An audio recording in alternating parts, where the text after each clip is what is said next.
le dilemme du Fils de Dieu.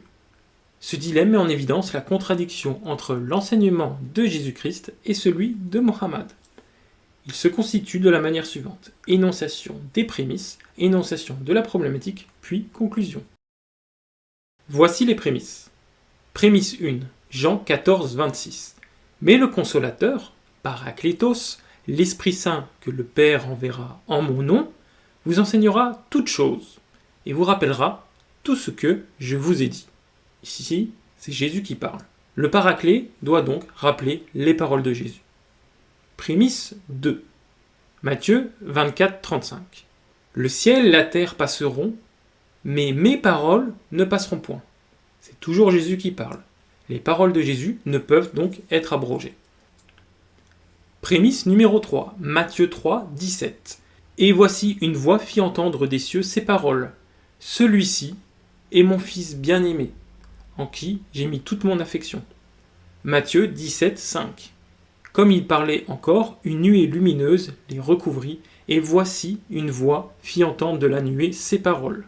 Celui-ci est mon Fils bien-aimé, en qui j'ai mis toute mon affection. Écoutez-le. Une fois de plus, une voix du ciel dit que Jésus est son Fils. 1 Jean 3, versets 23 à 24. Et c'est ici son commandement, que nous croyions au nom de son Fils, Jésus-Christ, et que nous nous aimions les uns les autres, selon le commandement qu'il nous a donné.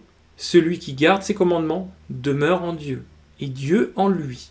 Et nous connaissons qu'il demeure en nous par l'Esprit qu'il nous a donné. Jésus-Christ est le Fils de Dieu.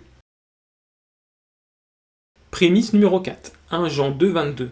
Qui est menteur, sinon celui qui nie que Jésus est le Christ? Celui-là est l'Antéchrist, qui nie le Père et le Fils. Apocalypse 22, 14 et 15. Heureux ceux qui lavent leurs robes, afin d'avoir droit à l'arbre de vie, et d'entrer dans les portes de la ville. Dehors, les chiens, les enchanteurs, les impudiques, les meurtriers, les idolâtres, et quiconque aime et pratique le mensonge. Apocalypse 21, 27.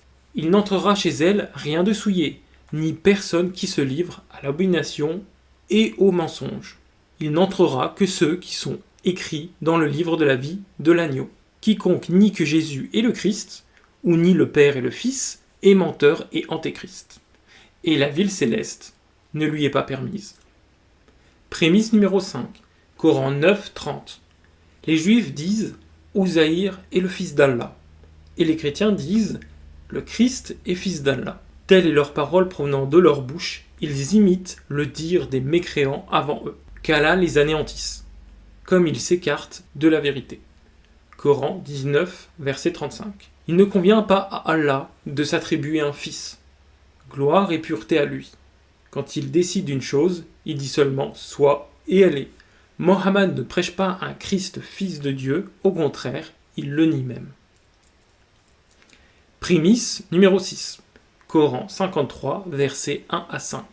Par l'étoile à son déclin, votre compagnon ne s'est pas égaré et n'a pas été induit en erreur.